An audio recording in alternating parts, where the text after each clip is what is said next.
governor's plan to provide $35 million to expand services and food security. Julie Walker, New York. And I'm Rita Foley, AP News. 28 WCPT Willow Spring and streaming worldwide at WCPT820.com. We are Chicago's progressive talk where facts matter. Now your WCPT820 Chicago traffic update. Metro has cancellations today on the BNSF line. Attributed to yesterday's severe weather. Trains not operating today. Those set to leave for more at 6:29. Fairview at 7:12. Chicago at 8:33 and Aurora at 10:04. Woodridge crash at Southtown Loft Road before Bluff has a left lane blocked. Inbound line at 83rd, the crash cleared, but there are delays starting on the eastbound Bishopport Freeway at 115, 617, and from 89 45 on 5713 minutes by 80 the merge. 5 from 90 to downtown in 15 minutes. 3 miles away from the inbound line at Stevenson. I'm just Connolly. The light at the end of the tunnel. Right at the end of the tunnel. That light at the end of the tunnel. That light is going to just the river on. Okay.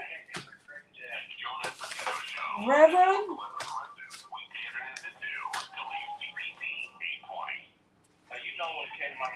Reverend? Okay, I can't hear him. Reverend? There we go. I got you now. Okay, hey, sweetie, how you doing? All is well. How about with you? Honey, have to thank your father so much for last night. And just like a preacher, he was trying to raise that money. I am not mad because, you know, it costs so much to run. He was like, do not leave here without leaving some money, please. I said, oh my gosh. Pastor. But thank you. My mother said, thank you. Yes, ma'am. You know, I mean, oh, we had a good, and they were so sweet to us. Thank you so much. Yes, ma'am. Nobody has to do anything for you. And we were so appreciative. Just so that you know. Just had to say.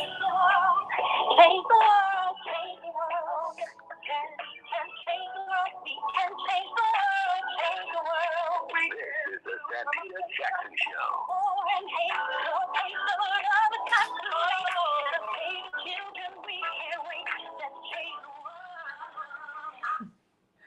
Hey everybody, welcome to the Santita Jackson Show. It's a joy to be with you, and thank you all for turning out last night at New Covenant Missionary Baptist Church as we had the town hall meeting with Jonathan Jackson and Eric Johnson from the Chicago Crusader. He's their city editor, and of course the iconic Hermine Hartman. Had a wonderful time last night, and we give a special shout out to the father of the gentleman who's going to give us the good news today, the teaching pastor from Salem Baptist Church. His father is the former president of the Progressive Baptist Convention. That's more than 2 million Black Baptists. There are 3 big Black church organizations in the United States. And he was president of one of them, wonderful human being, Reverend Stephen Thurston. That's right, the senior. And so we want to thank him because he was a wonderful host, and we had a great time at New Covenant last night in the midst of what felt like a tornado. Because in the middle of it, we heard all of this whirring, and it was like worrying. The lights flashed. Pastor Thurston, it was a lot. And then it was like, wait a minute, listen to this noise. I mean, last night was a lot, everybody. We're going to have excessive heat today. Excessive heat. In fact, we have a heat advisory in Chicago and in Minneapolis, St. Paul. I'm Santita Jackson, coming to you from WCPT 820 in Chicago, AM 950 radio in Minneapolis, St. Paul. Please meet my morning stars on the Santita Jackson Show YouTube channel, the Santita Jackson Show YouTube channel, and the only page that I can respond to is Santita Jackson and Friends. Had to rename it. I had to come up with a fan page so I could bring everybody in. Let's say the Santita Jackson and Friends, all right? So please become my friend over there. But we've got a lot to talk about today. People are wondering if President Biden, people are now whispering their thoughts out loud. Should President Biden run again? And that's in the midst of what was a hearing yesterday that many people said should have been in prime time. We got a chance to see the financial dealings of President Trump. And we're going to talk about that. What did we learn? And where do we go from here? Because it's very, very clear that this is a real attempt to keep President Trump from running again. Will it work, though? I think that's like the real question we've got here. Bill Barr even said that although he plans to support someone else in the primary, that if President Trump, former President Trump, is a nominee, he will vote for him. He will support him if he's a nominee. Liz Cheney, as laudable as her actions are right now, Pastor Thurston, voted with President Trump 90% of the time. You need to be very clear that what we're watching right now within the Republican Party is a family fight. Don't think that these people have become progressive. Don't think that they want to now feed you and make sure that everybody has equal opportunity. That is not it. You need to be clear on what we're looking at and who we're looking at and what's really going on here, because there was a fight that broke out yesterday with Chairman Thompson. But let me not get ahead of myself. We're going to be talking about that, and we've got to talk about President Biden. Will he run again? Will he be one of the few presidents who was elected who would opt not to have a second term? But you got more and more very, very prominent Democratic voices who are saying, hey, he should not run. David Axelrod, one of the biggest names in the party, said, age is a factor. Got to watch who's saying what. In Chicago, as I shared with you, an excessive heat advisory. The real temperature will be 98 degrees, but it will feel like somewhere between 106 and 110 degrees today. Minneapolis, St. Paul, dealing with the same thing. A high of 95 degrees. It'll be sunny in both places, thank heavens, after last night. But the heat index there will feel like it's 104. Please check on the elderly. If you have respiratory issues, stay indoors.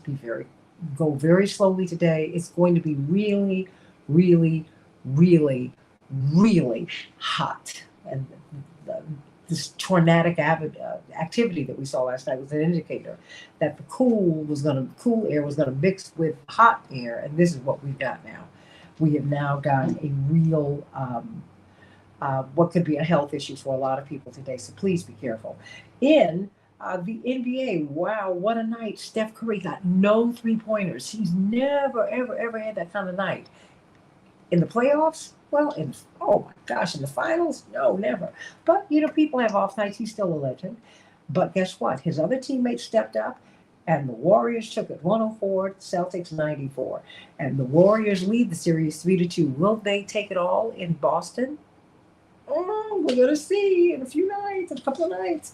In the NHL, the Lightning versus the Avalanche. That'll be tomorrow night. The Stanley Cup finals are here, everybody. In Major League Baseball, the White Sox 9, the Tigers 5. They'll be playing the Tigers again today. The Cubs, well, they fell to the Padres. The Padres 4, the Cubs 1. They'll be facing off against the Padres again today. And the Twins were triumphant over the Mariners 3-2. And they'll be playing them again tonight. The chairman of the House Select Committee, Benny Thompson from Mississippi, investigating the January 6, 2021 attack on the U.S. Capitol, told reporters that the panel won't criminally refer former President Donald Trump or others to the Justice Department. And his statement drew quick reactions from other members of the committee in public. He said, we're legislators, not prosecutors. We're going to see how that all works out, everybody. Stocks plunged yesterday. How many of you have your money in 401ks? This is a lot, everybody. I just don't even know what to say about it. We're going to have to get some economists, including Dr. Max Wolf, on to talk about this. It pushed the S&P 500 into bear market territory, which happens when stocks close down 20% or more from their most recent high. In short, stocks are tumbling due to inflation, rising prices that corporations are setting, and the Federal Reserve's efforts to tame it. 1 month ago, Federal Reserve Chairman Jerome Powell said that the central bank was not, quote, actively considering raising interest rates by 0.75 of a percentage point to fight inflation, but Wall Street is now worried that Powell may have to change his tune. I think we really need to understand what inflation is about, everybody. That's what we were talking about yesterday. Inflation, is it inflation, or are these prices being raised by corporations who are making more money than ever before? We have less money than before. We need to be clear on what the deal is, everybody. Call me at 773-763-9278. I want to hear what you think about the stocks yesterday. Are your 401ks taking a hit?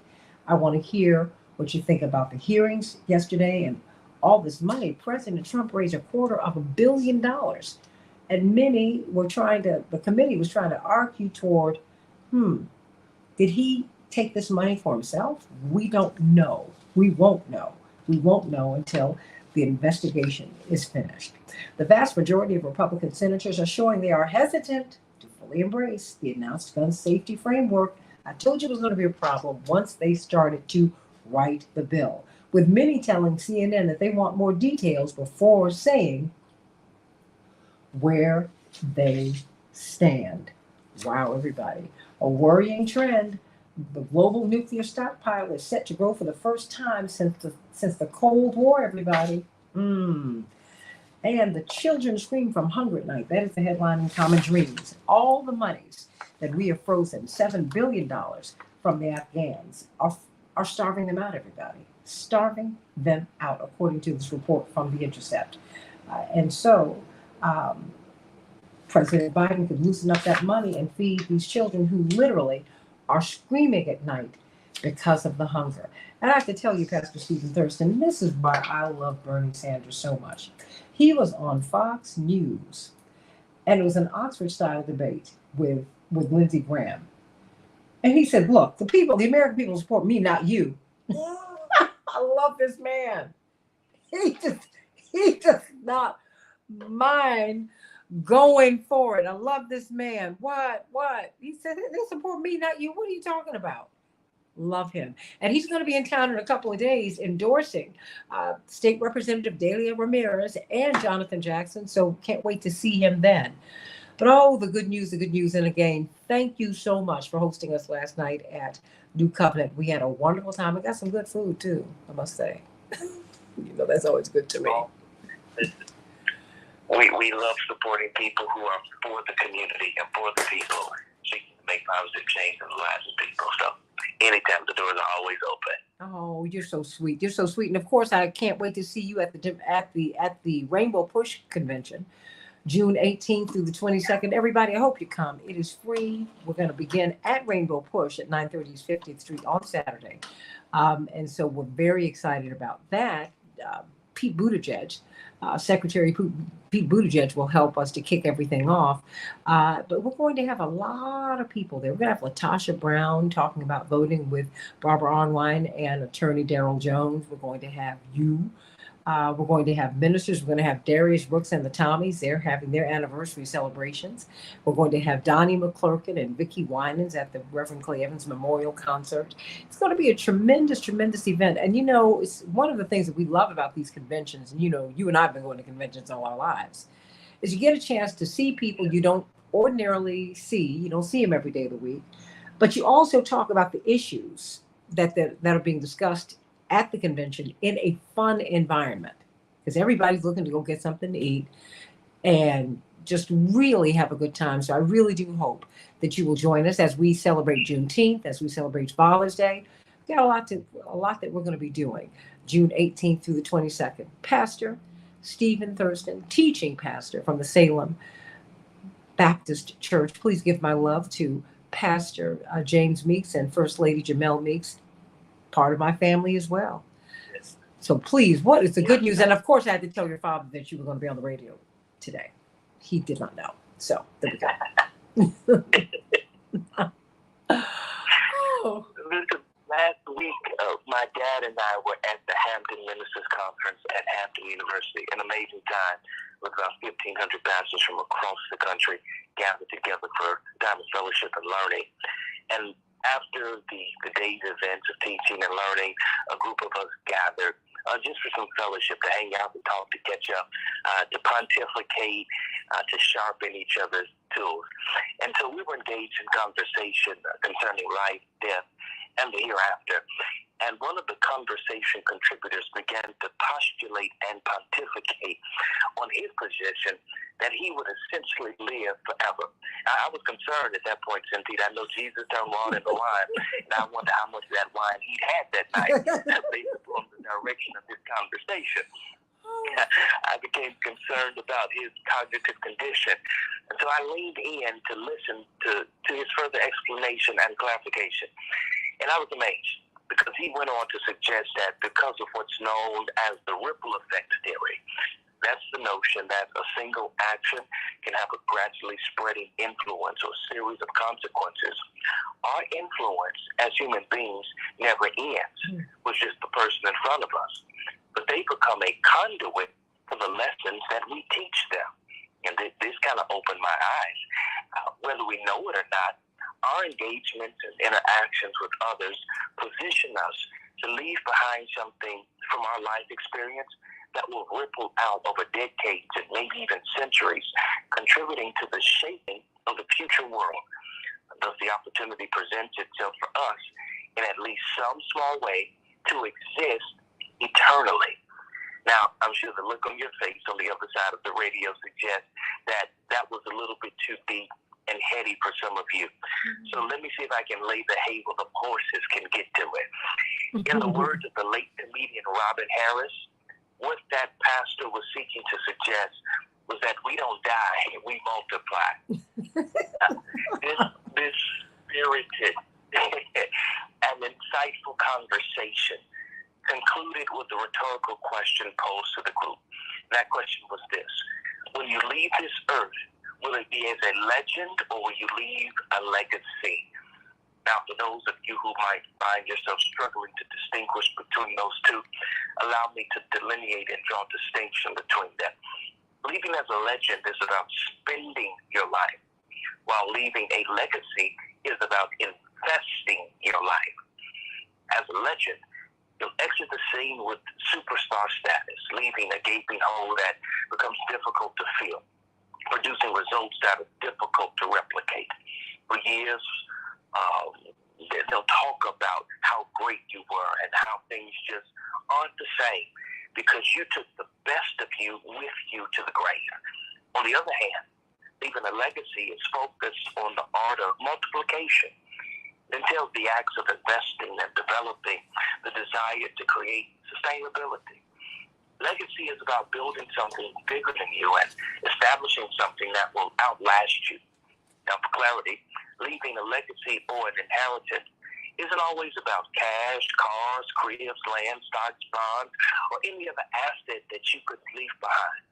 I want to suggest that the values we leave behind will be far more important than the valuables that we leave behind. I want us to consider what we're depositing in this earth, the impact that we're making upon each other as we encounter each other on a day-by-day basis, from those that we know to strangers that come across our path. My challenge to you today is that you stop spending your life, but rather you start investing your life so that this world becomes a better place day by day, person by person, year by year, decade by decade, century by century. We can leave something that impacts the world in a much greater way than the tangible things. Let's literally change the world by investing some good stuff in the world today, tomorrow, next week, the balance of the month, the balance of the year, so that we leave behind something great and impact something that's far bigger than us. That's my challenge to you today, and that's the good news today, that you can literally live forever by investing some great things into the earth's realm. You know, that how profound that is, because I think of many of our assassinated leaders or our leaders who dealt with assassination and they still lived through it. That is to say, they had their characters maligned and all of that. As we were at the Martin Luther King Memorial, as they were doing the unveiling, what struck me was they had an earthquake in Washington like 2 days before. You don't have earthquakes in Washington. And it cracked the Washington Monument, and they had to close it for several years to repair it. I said, wow, look at God, because that's what I saw something divine in that. But then I said, the forces that killed him, and we were responsible for that, and there's been a lot of not just speculation, but a lot of evidence that points to our own government's involvement in his killing. He's more relevant today than he's ever been. You talk about living forever. Dr. King is alive. Malcolm X is alive. Mohandas K. Gandhi is alive.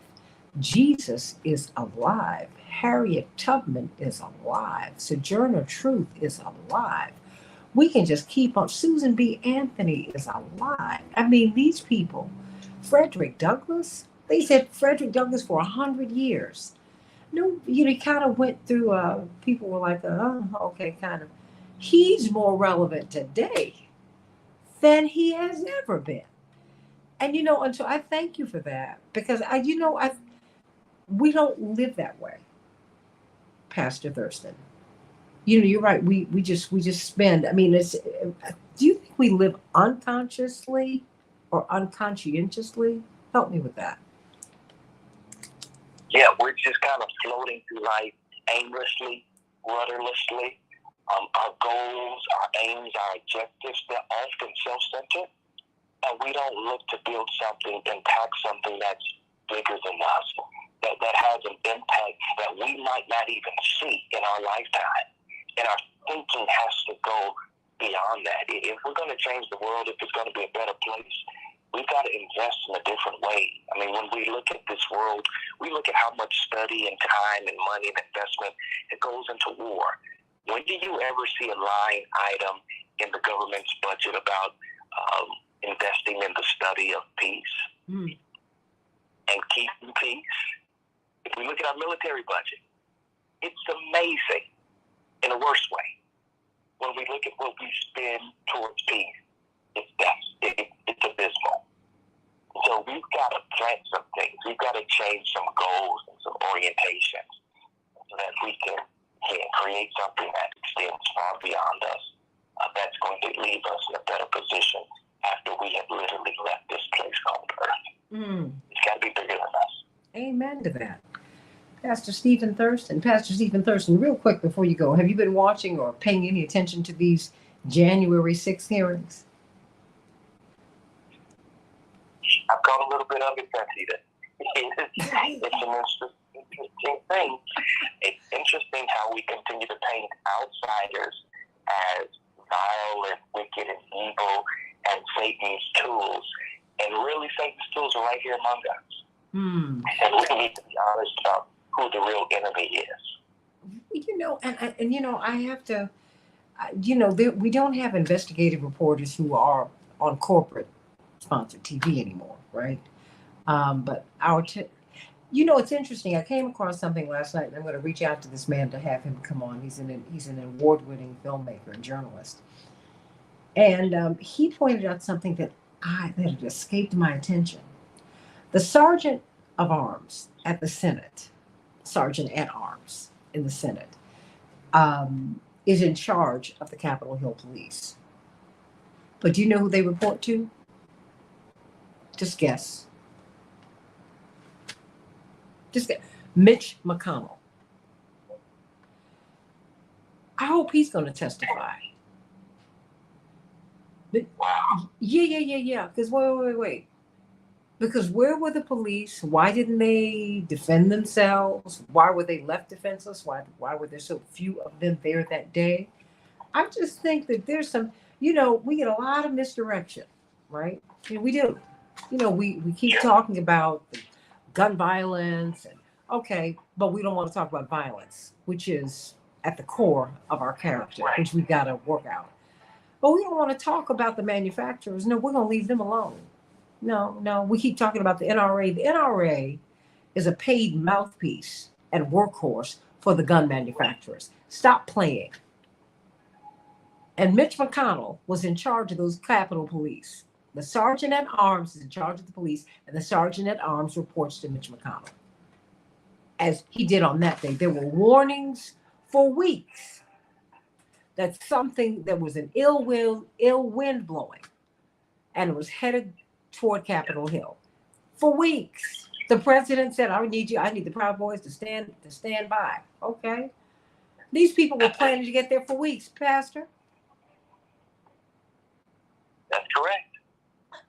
That is correct. So, and so when I read that last night, yeah, when I read that, I said, wait a minute, why aren't they having him talk? I got about 30 seconds. They belong to you. It's amazing what we continue to try to cover up. And the cognitive dissonance and confirmation bias that rests so heavy among so many people. It's right here in black and white. It's plain, it's clear, it's right before us. But we continue to engage in mental gymnastics to try to weave our minds around the facts that are presented before us. And it's almost as if people don't want to think, because when you think, you have to take accountability. And when you take accountability, you have to admit to some stuff that you may feel uncomfortable about admitting to. And so we'd rather continue to lie to ourselves to keep pushing to the next day so that we don't have to face true facts and make decisive action to make necessary change in this country for the betterment of the country, the totality of the people that live within this country. It's got to be about everybody and not just a small group of people that are empowered and equipped to sustain and maintain. Pastor Stephen Thurston, how can we get your book, Mirror Moments? You can head over to my website, Stephen with the PH, StephenJThurston.com. The book is there, a bunch of other free content and tools that'll help you to grow in life, to grow in business. Look forward to seeing you on my website. Oh, we just love you, Pastor Stephen Thurston. All right, everybody, let's get to it. Should President Biden, should he run again? And then what did you make of the hearings? I want you to call me at 773-763-9278. 773-763-9278. Going to be talking with the all-star panel. But there's something missing. That's you. Back in just a minute.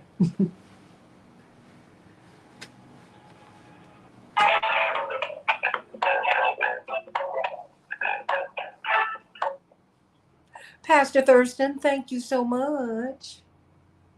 The pastor had a drop, but Okay. I have on Chaparral. Okay, great. Thank you so much. And then we'll let her go so we can make sure we get everybody else on. From the bottom. Thank you so much, hon. Thank you. Chaparral? Yes, Santita, I'm here. Okay, honey, you sound like you're still trying to recover from your daughter's wedding. Oh, it was so beautiful. And I I can hear it. am. I can hear it. When they said they couldn't get you yesterday, I said she is trying to recover from June 5th. But how beautiful was that? That was extravaganza. It really was, but it was beautiful, Chaparral. You should feel so excited and proud. It was absolutely beautiful. Beautiful, beautiful, splendidly done. Thank you so much. Oh. Honey, that was funny then. Well, and you're about to go on vacation. We're on Facebook Live, and so I hope that you and your husband have a wonderful, wonderful time. He's such a wonderful man. You all should send her husband a great shout out. He is a really, really, he's a wonderful, wonderful human being. Wonderful human being. And just bless your hearts. Bless your hearts. Bless your hearts. Thank you so much. I promise you, I'm going to enjoy this vacation like no other. I'm not mad at you. Oh, wait a minute. D-Ray, you like ready for hot weather with my beach trip and lemonade relaxing? Oh, girl, no, not today. You know, I bought these fans, and I'm very excited about them. Because they really kick up a fuss. I don't really do the air conditioner that well. My father's that way. I think Jonathan, Jesse, you know, they make us, they give us colds. You know, we start sneezing and things like that. It's just, I don't convert the cold air very quickly. So I bought 5 of these fans, Chaparral. And girl, when you turn them on at at half, if you just take it up to like half the power, it cools off my bedroom. It's amazing. It's a minute 30. Okay, who do we have, close man?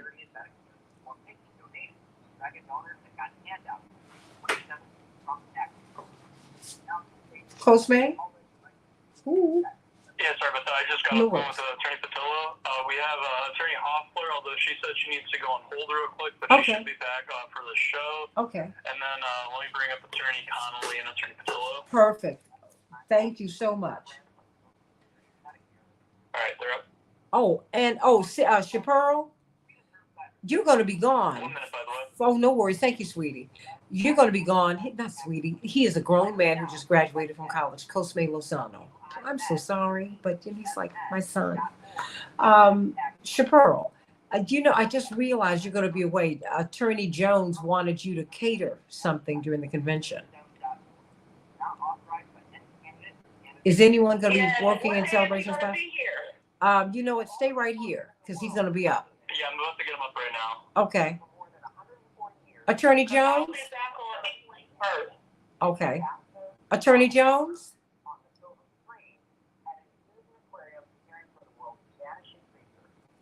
What I'll do is... Attorney Jones is up. We have about 10 seconds. Attorney... And I'll get up Brandon Johnson once we get back on the air. Thank you so much. Attorney Jones, stay right where you are. I have Chaparral here. You can ask her on the air about the event. She goes away.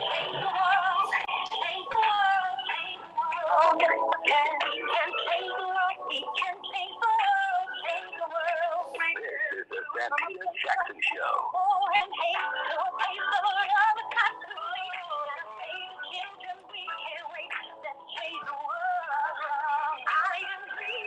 Hey everybody, welcome to the Santita Jackson Show. I want to know what your thoughts are about the hearings yesterday. Many people said that what we saw yesterday should have been on prime time too.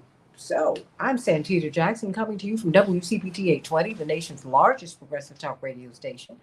And I want to hear from you. 773-763-9278, 773-763-9278. And mind you, all of this is happening in the context, I'm not going to say in the shadow, but in the context of the midterm elections. That's right. All this is happening like right here, right now, but many people are wondering now about, John Nichols said that outright, this was just an explicit attempt to have a coup. Okay, to some people that really doesn't matter, but it is becoming clear that everybody around President Trump said, you know what, you lost. You lost. But it's also interesting how they're positioning themselves now because they all still support him.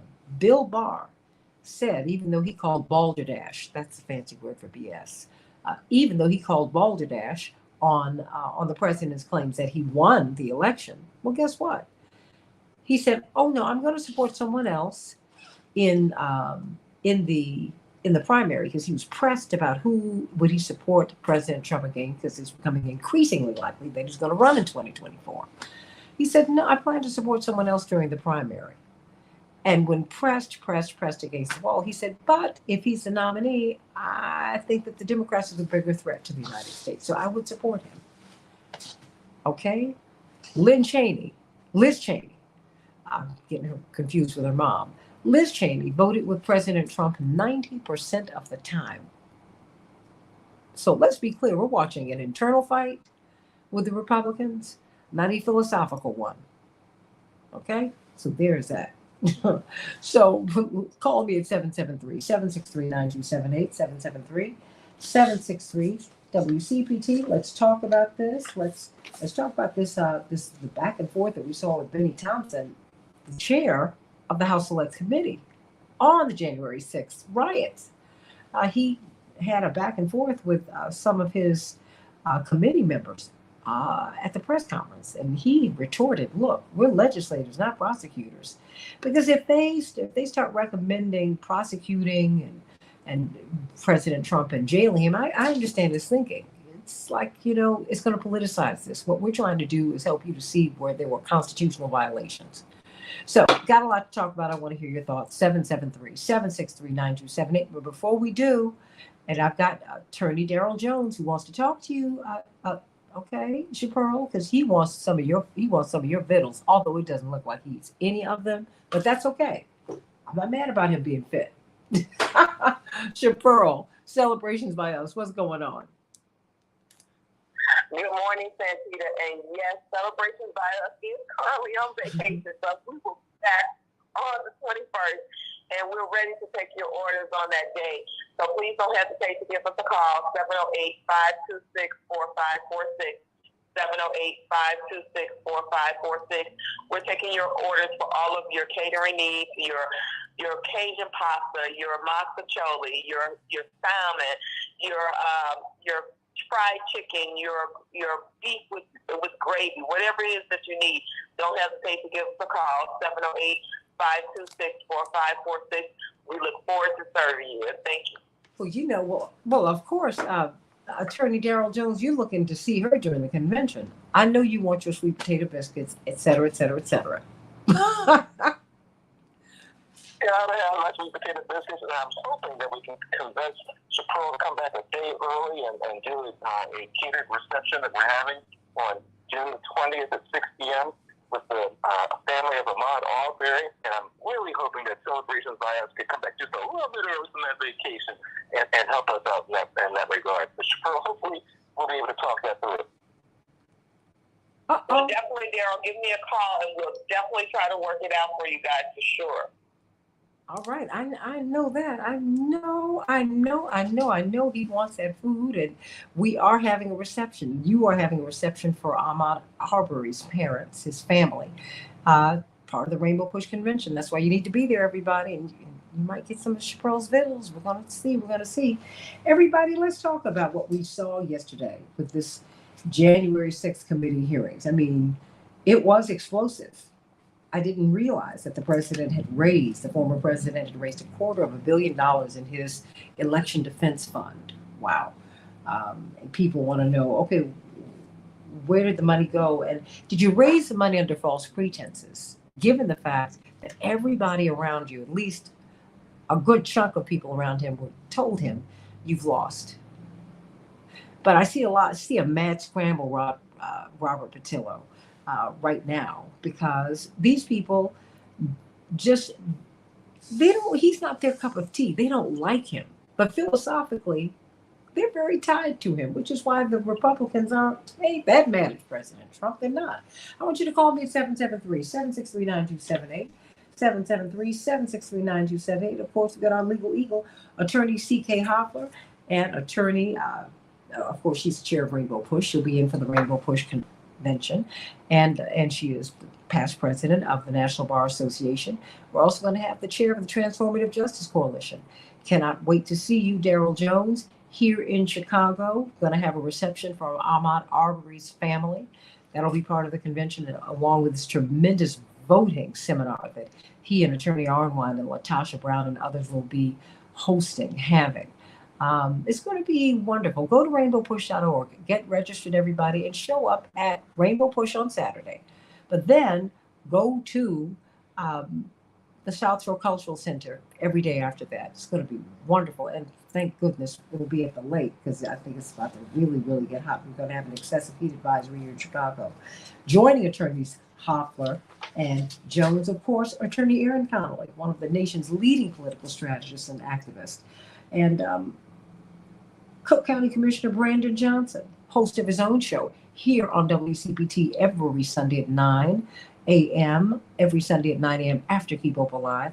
But of course, Attorney Darrell Jones will be on WOL in Washington, D.C., and on BarbaraArnwine.com today at 12 noon Eastern Time, 11 o'clock Central Standard Time.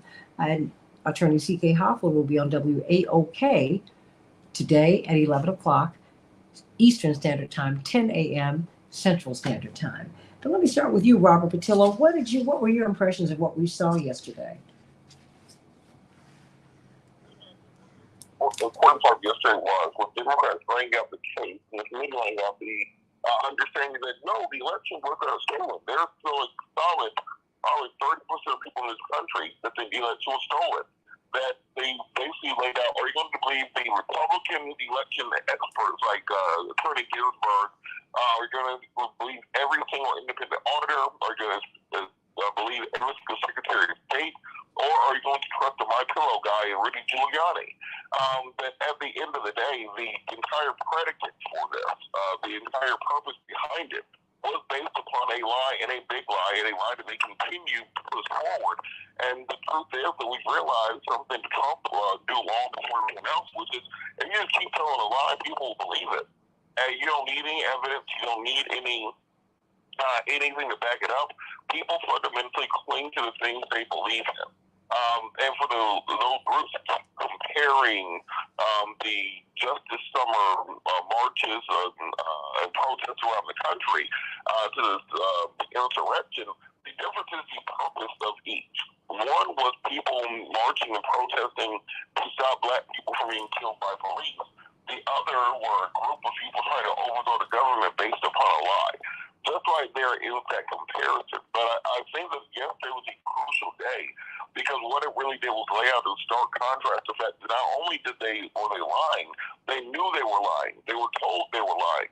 Even the Republicans in the room said, none of this is true, and they still went through with it anyway. But if you're building a case for the Justice Department, shows that there was actual intent to defraud, which takes it to a whole new level of culpability.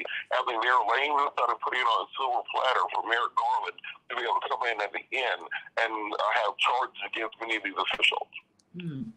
Call us at 773-763-9278. Want to hear your thoughts. Attorney C.K. Hoffler. Many people are wondering about what we saw yesterday because there's a lot of information coming to us, and people are wondering if Merrick Garland is going to push the envelope and indict. Should he? I mean, what did you hear yesterday? What jumped out at you yesterday?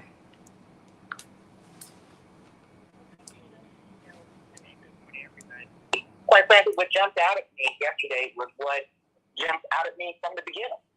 And I because I am a student of international history and have lived many places, I just thought it was an attempt to create health from the beginning.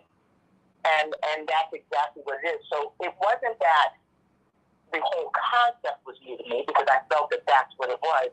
It was just that the details of it were more alarming as they unfolded. But I do not think there's going to be an indictment of President Trump. Let's just be clear.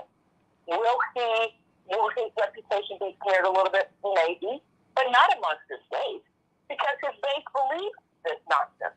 His base believes that he won the election. His base believes that, and even if they don't believe it, they're going for it because they want the Republicans to win. So, where are we? I think this is a tragedy. I think it's a tragedy beyond measure that some of the stations that need to carry this, that need to highlight and underscore the truth of the matter, like Fox News, are not carrying the hearing intention because they're acting like they're so offended by what we know is the truth. But Santita, what I saw yesterday was just a reflection of where we are in this country, politically, morally, and socially. We are really in a bad place. We're coming to the midterm elections. This is all, to me, staged. Everything is staged. We knew this information before. Thank God it's coming out with a great deal of specificity, but I don't think it's going to move the needle much with those who need to understand what really happened. I really don't. And that would be conservatives, the Republicans. They understood this from the inception. It's not going to move the needle with them. What might move the needle is with those independents, with those Democrats who are a little bit apathetic, who don't want to participate in the midterm election. Hopefully it will move the needle there because they've got to stop allowing people in office who are proponents and supporting this type of very, very desperately criminal activity. Under any other circumstances, these people would have been shot if they were black, killed in a jail, in a dungeon, somewhere in Guantanamo Bay. But yet they're allowed to roam, and there have been some prosecutions, certainly, but there's not going to be, in my impression, the prosecution of former President Donald Trump. That's not going to happen. Maybe some people around him, yeah, but he's not going to be the one to suffer the ultimate consequences. Why not? Unfortunately. Why not? Because it was, and it's not that there's not a legal basis for it. There could be a legal basis for it, without a question. There's just not a precedent.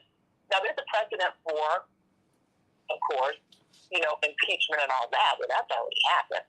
But there's not a precedent in this country, or maybe it's happened once a long time ago, but not in modern day history, to indict a former president.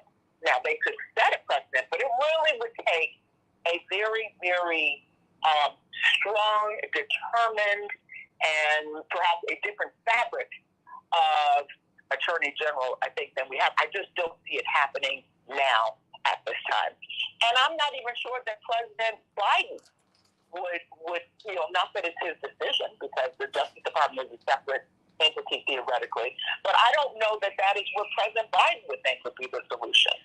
So unless there is such drastic action, legal action, and there could be a legal basis for it, I don't really see this amounting to much more than a shameful mark in U.S. history. And I hate to say that, and I'm not a pessimist. I don't want people to believe that, yes, there's going to be an indictment of the president. It might happen. And there's certainly enough evidence for it to happen, but I don't see it happening. Daryl Jones, what did you see yesterday? Well, Santita, what I saw was, I'll couch it in this phrase, what I saw was Omarosa. That's what I saw. The Omarosa, when she left, talked about unhinged and how the president was unhinged. And what I saw, the steady beat of what I saw coming from everyone that appeared as a virtual person before the panel was a president that was unhinged, that he wasn't willing to accept defeat, and that those that were around him knew that he was unhinged, knew that he was off, but still continued to push forward. Bill Barr was just, I don't even know how to classify him. I mean, the really harsh language that he was using, the information that he was spilling out with regards to the president, and then at the end, to come back around after saying all of these horrible things, acknowledging all of these difficulties within the president, to then come back and say that he'd vote for him again if he was the nominee. Right? That is scary. One of the things that CK was just saying, and that you were asking why Merrick Garland probably would not prosecute the president, well, one of the things that I think that has to be taken into consideration is that both President Biden and Merrick Garland know that if they try to prosecute former President Trump, that's going to excite his base even more, this wild base that he has. And it's like stirring the nest of hornets that's there. And the question is, are they ready to do that? It's not whether or not they deserve to be prosecuted. They've earned the right to be prosecuted. He's earned that right.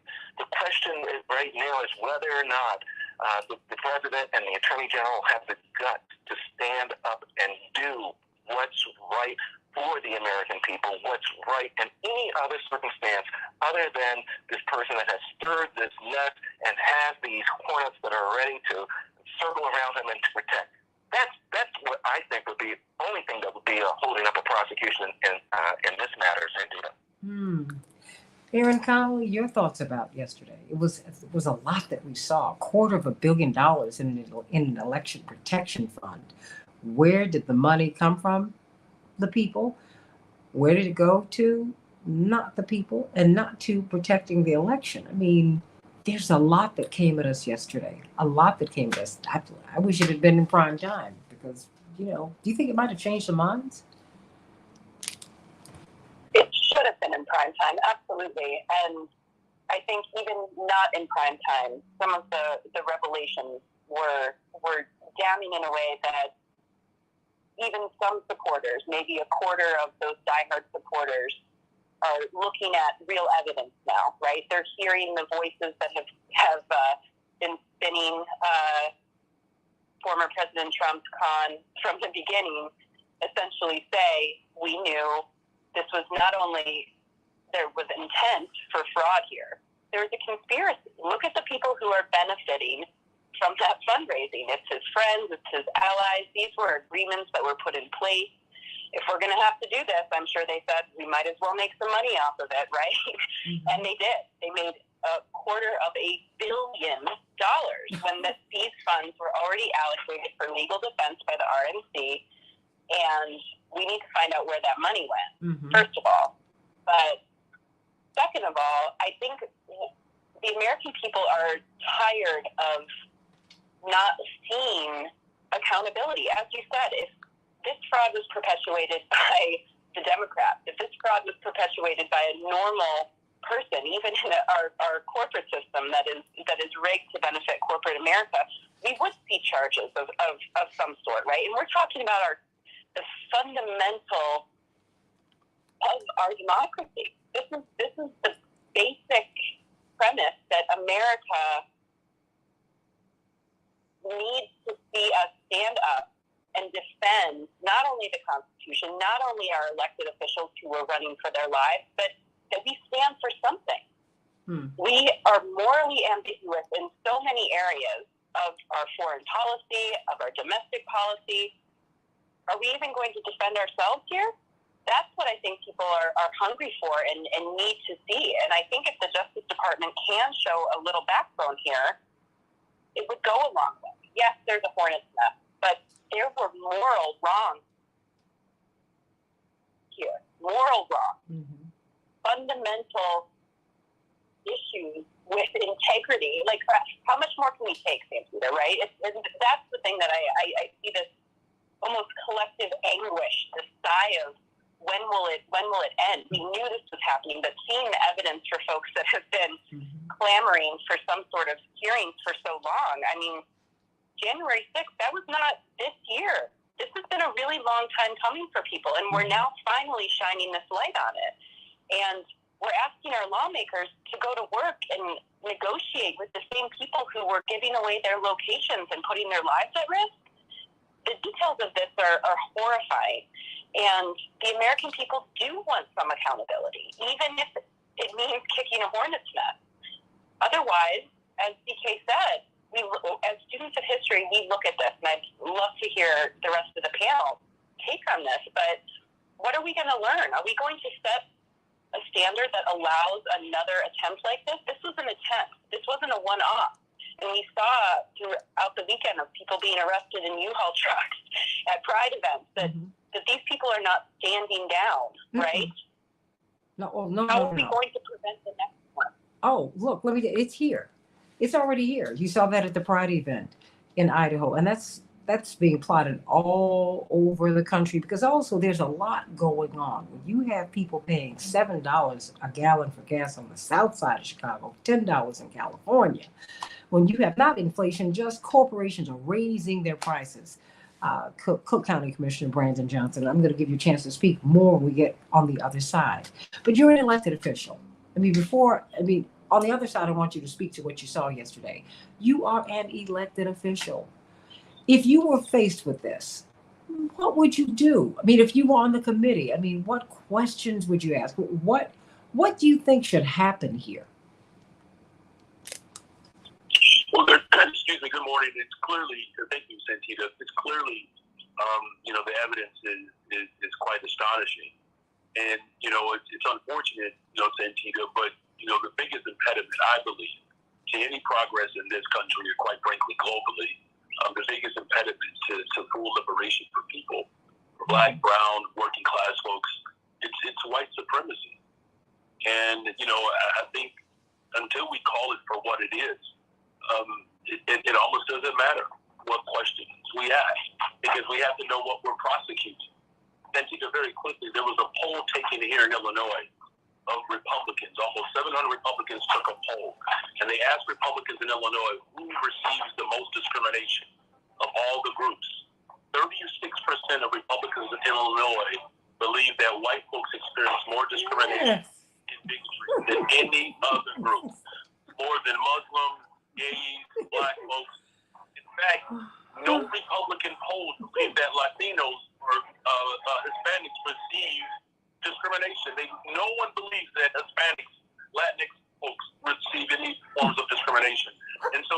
really address and deal with the harsh reality of where white supremacy has dug in even deeper, we're going to have a tough time coming to conclusions. That's all I got right now, Santita. Oh, no, you're going to have it on the other side. I'm sitting up here trying not to crack up. This is so upside down and crazy. And we need to ask the profound questions, the uncomfortable questions that we don't want to answer. We don't want to hear the term coup d'etat. But that is certainly what we were looking at January 6th. We don't want to talk about an insurrection.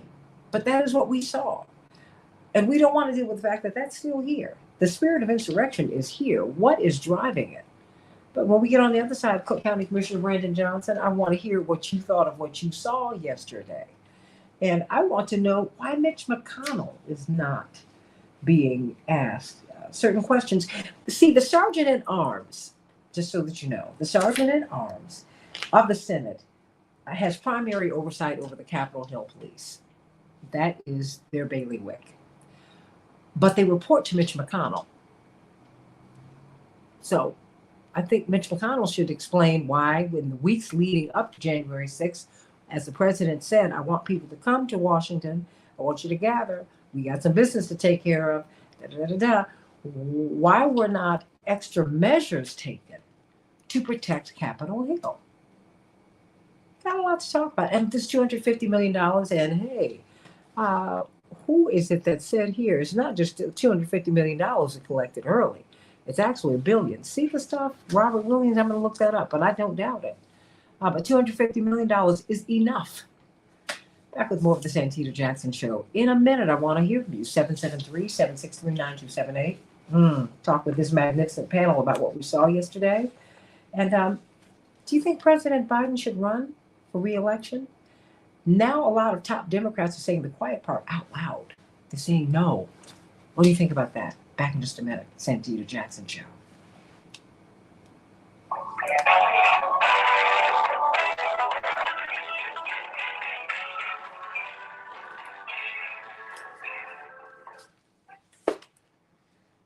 Oh, my wonderful people, I'm so glad to be with you today.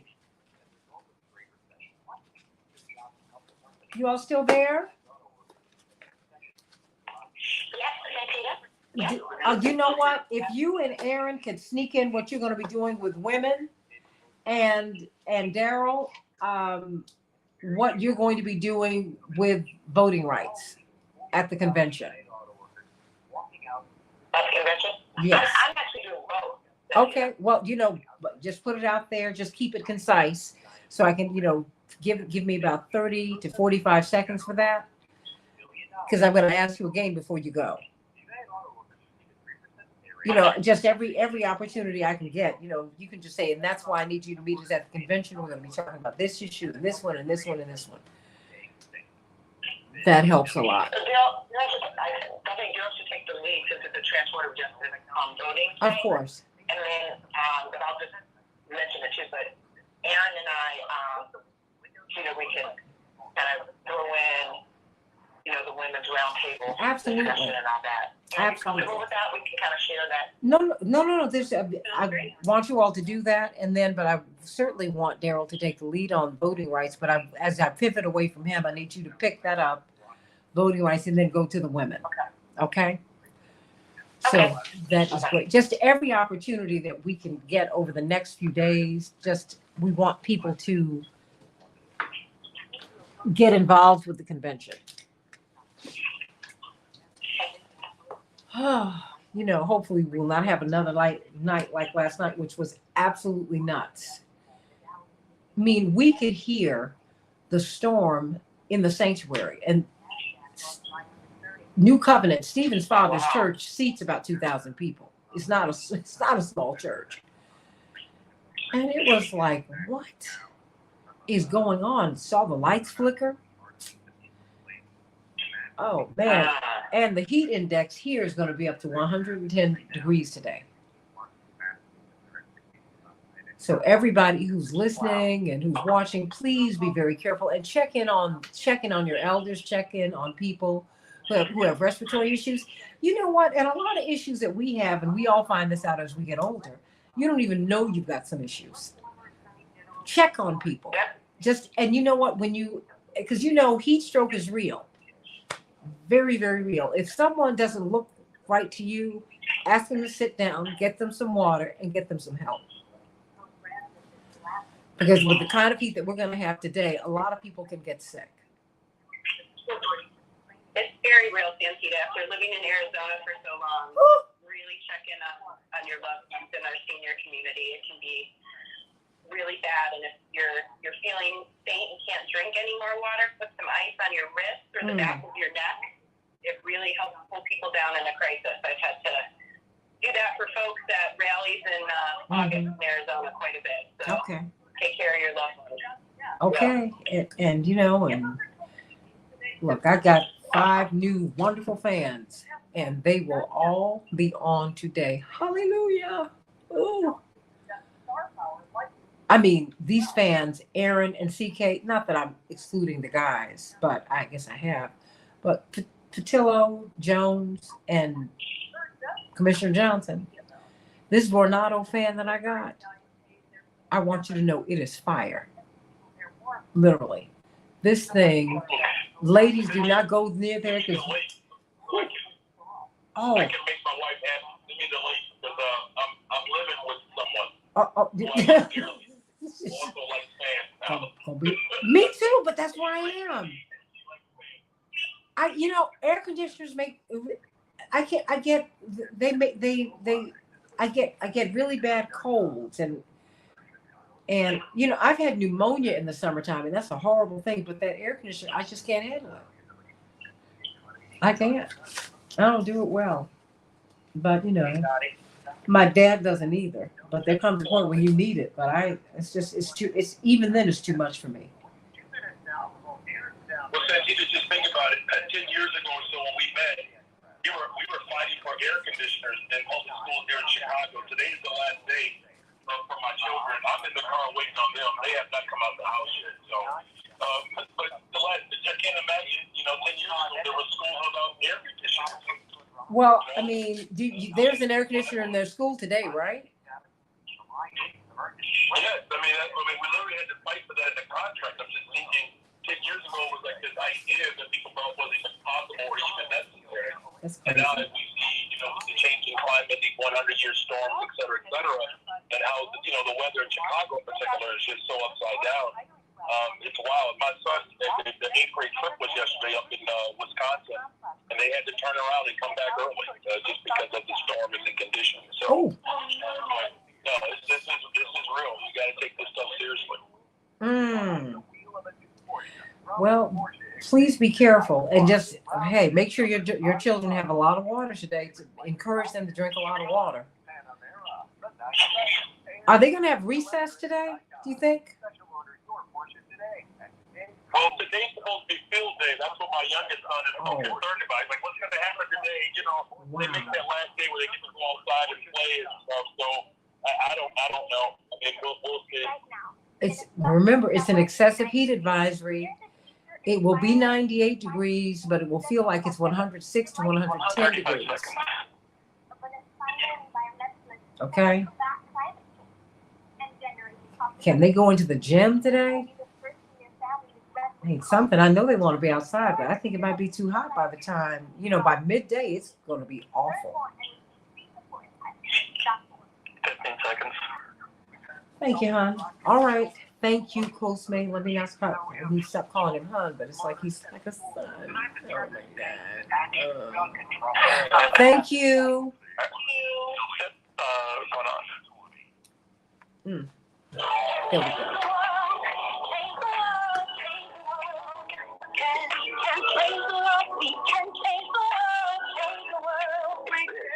Santita Jackson Show.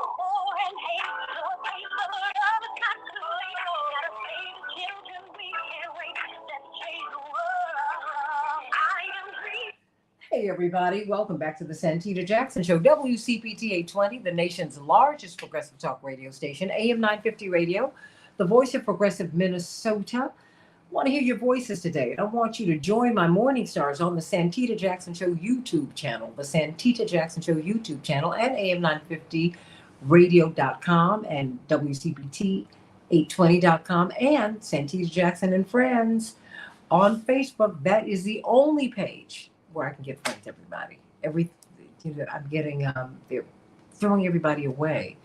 They just continue to purge people on the Santita Jackson page because it was a personal page, which, I didn't know you had fan pages back then. So if I'd known better, I would have done better. But you have to have a landing page in order to get a fan page. So there we go. Everybody, let's talk about these January 6th hearings. Are they important to you? They got 20 million viewers last week in prime time. That's a lot. That's almost twice as many viewers as have watched the NBA Finals. It was a big deal for Americans. And with hundreds of channels now, a lot of people are very, very interested. I want to know what you thought about what you've seen thus far. Not just last week, but yesterday. Yesterday was a blockbuster day. Many people said, you know what? Should have had that on prime time. $250 million at least in this election protection fund for Donald Trump. Everyone around him, his closest advisors, all say we told him he lost. So many people are saying that he raised money under false pretenses. I mean, there's just a lot here.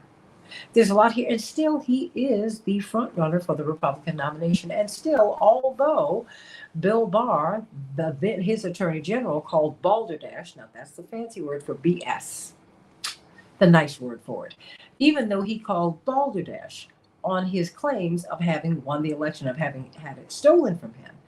He has said, when pressed by a journalist, that he will vote for President Trump if he becomes the standard bearer of the party. He said, no, I'm going to support someone else during the primary. I'm going to do that.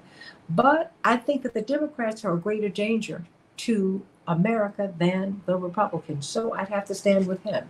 This is an internal fight. Liz Cheney voted with the president 90% of the time, everybody. Don't forget those things. In Chicago, we're going to have a high of 98 degrees. Sunny, excessive heat advisory. It will feel like it's between 106 and 110 degrees. Minneapolis, St. Paul, 95 degrees, sunny. Heat index also excessively high. They have an excessive heat warning as well. It will feel like it's 104 degrees. Please do wellness checks on the elderly, on everybody. Anyone can get heat stroke. Anyone can become dehydrated, which is extremely dangerous when it gets to be as hot as has been projected will be today. So please be careful, everybody. And so I want you to meet me, though, in Chicago at the Rainbow Push Coalition Convention. It is going to be fantastic. The first day, on the 18th, we're going to be at Rainbow Push at 930 East 50th Street. You should come, and you should come through the building. More and more, it's becoming a place where you can see history. You'll see wonderful pictures, and it'll take you on a history of the movement, not just in the United States, but in Chicago. So come to 930 East 50th Street. Secretary Pete Buttigieg is going to help us to get things kicked off. And then we're going to also, Facebook will be joining us to hold a seminar to show you how to use Meta. That's right. They're going to, it's free. It's free, everybody. So come on. We've got a whole lot going on. Women and voting and just people from all over the country and all over the world will be at this convention. You don't want to miss it. So 18th through the 22nd, June 18th through the 22nd. Of course, we have several panelists on the panel today. We'll be talking more about that in just a few minutes. In the NBA, the Warriors are leading in their series against the Celtics 3-2. It's been an exciting series. Last night, Steph Curry did not get any three-point shots. Unbelievable. That's never happened to him before. But, the rest of his team held it up. And Steph Curry, he's the GOAT. It's all right, everybody. Everybody has an off night. The Warriors 104, the Celtics 94. In the NHL, well, tomorrow night, we're going to see the Lightning and the Avalanche. Who's going to get that Stanley Cup trophy? It's a magnificent trophy. Who's going to get it this year? The Lightning and the Avalanche. We'll see. Major League Baseball, the White Sox 9, the Tigers 5. They'll be playing the Tigers tonight. The White Sox will. The Padres 4, the Cubs 1. Perhaps they'll vindicate themselves when they meet up again tonight. And the Twins 3, the Mariners 2. They'll be playing again tonight. Perhaps it will have cooled off by then, everybody. The chairman of the House Select Committee, the Democrat from the great state of Mississippi, Benny Thompson, investigating the January 6, 2021 attack on the Capitol, told reporters that the panel won't criminally refer President Donald Trump or others to the Justice Department. But that set off a firestorm of controversy with his committee members. And in fact, they got into a back and forth on camera, and with Congressman Thompson retorting and then walking away, he said, "We are legislators, not prosecutors. We're trying to make a case." And that's it, not prosecute one. We will see how this all works out. Stocks plunged again on Monday. What is happening with your 401k? What is happening, everybody? Now the S&P is officially in bear market territory. That happens when stocks lose 20% of their value from their most recent high. There is a lot going on, everybody. Please let us continue to be mindful of what is truly a recession. It is already here. It's already here. The gun laws, well, I already told you this was going to happen. The framework was agreed upon by these 20 senators, bipartisan. But the vast majority of the Republican senators are showing that they're hesitant to fully embrace the announced gun safety framework, according to the CNN report. Many are telling CNN that they want more details or saying where they stand and what they will do. It's a sign of just how hard it will be for Republicans to hold on to the support they have and expand it as pro-gun groups and others whip up supporters against the framework, everybody. And for the first time since the Cold War, guess what? The nuclear stockpile is set to grow. Children are screaming in Afghanistan because of the $7 billion that President Biden is holding on to. This frozen $7 billion in the nation's central bank funds, they need. And parents are saying, we're hearing our children scream at night because of the hunger. As we get into the January 6th discussion and as we talk about President Biden and his chances of reelection, I want you to know that we are talking about financial freedom. We're pushing that on the Santita Jackson Show. Team Hochberg wants to get you there.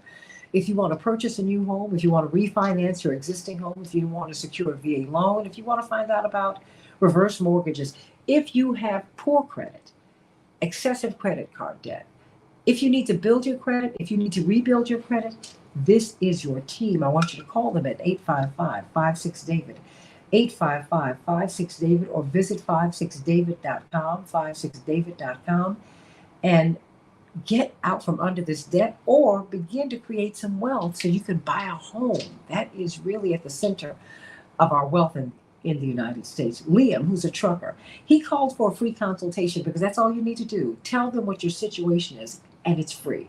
Then they will come up with a plan, which is what they did for him. He was charged these high closing costs by another lender. And then a loan officer, Johnny Hendrickson, explained that these costs were too high. And they helped him to lower his rate, pay off his debt, and secure a closing cost credit, which lowered his payment almost $300 a month. That's $30 a year. So this company charged him too much money, and guess what? Team Hochberg got them out of it. So I want you to call them. He could do the same for you. He and his team could do the same for you. So call them at 855-56-DAVID, 855-56-DAVID, or go to 56david.com, 56david.com, and get on the road to financial freedom. Got a tremendous panel, and we've got Attorney C.K. Hoffler, chair of the Rainbow Push Coalition, and Aaron Connolly, brilliant political strategist, the chair of the Transformative Justice Coalition. We have Daryl Jones. We have Attorney Robert Patillo, Southeastern Regional Director of Rainbow Push, and Cook County Commissioner Brandon Johnson. Before I come to you, Commissioner Johnson, you're going to be able to hear CK and Daryl on the radio today. Daryl, where can we hear you on the radio and what you're going to be talking about? Thank you, Santita. You can hear us on BarbaraOnline.com, and today we're going to be talking about the restoration of rights to vote for those that are returning citizens. We're going to have with us two just incredible examples of the tenacity to fight for that restoration of rights. We're going to have Pam Moses, who's going to be with us today, and we're also going to have Crystal Mason. Crystal Mason out of Texas, who was convicted for exercising that right to vote, registering to vote, going forward and voting, and Pam Moses, who's out of Tennessee, who did the same thing, both of which now have been free. One was sentenced to 5 years in prison for exercising that right, and the other to 6. Your attorneys will also be on talking about why it is that we shouldn't have this felony disenfranchisement law in the first place in the history of it. So hoping everyone will be able to join us at noon Eastern Standard Time today at barberonline.com. All right. CK, you're going to be on today. What's going on? Santita, good morning. Yes, I'm going to be on today. We are talking about, of course, the hearing. And the reason why we're talking about the hearings is the reason why we need to talk about it today and every day. It's important for us to be able to unpack for our community. You know, a lot of people are looking at this horrified and don't know how to interpret, what to think, what to say, and how to process this, how to explain what's happening to our kids. So that's one of the things, the power of the radio, the power of being able to allow people to express free opinions. And that's what we're going to do today. We're going to hear from the audience and talk about the hearings. What does it mean? What does it mean for people individually? What does it mean for people in the Atlanta metropolitan area? What does it mean with the upcoming election, the midterm elections? We've got a very interesting Senate race between Senator Raphael Warnock and Herschel Walker. What impact, if any, will these hearings and other issues that are floating around Capitol Hill have on those elections? Because to us, it's all tied together. So, Santita, that's what we'll be doing. Everybody, there is a lot going on. There's a lot going on. But let's get back to this hearing because we learned a whole lot yesterday. Cook County Commissioner Brandon Johnson, I said at the end of the last break, I wanted to start with you. You're an elected official. I'm sure you have maybe even an enhanced, if just maybe a little different view of this, because this comes down to accountability. The president was was the top public elected official in the United States. What did you make of what you heard yesterday and what you've been hearing thus far?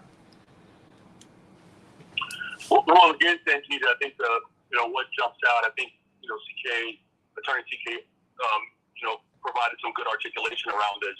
The first thing is you want to help people understand of how the impact of this attempt to overthrow the government, the impact that it has on you locally. And as I said before the break, 36% of Republicans believe that white folks experience more discrimination and bigotry than any other subgroup in the state of Illinois. And so I only lift that up because, again, I think the takeaway from this hearing is not just that the evidence is overwhelming, giving us a real picture of how hatred and fear, when they collaborate, how dangerous that can be.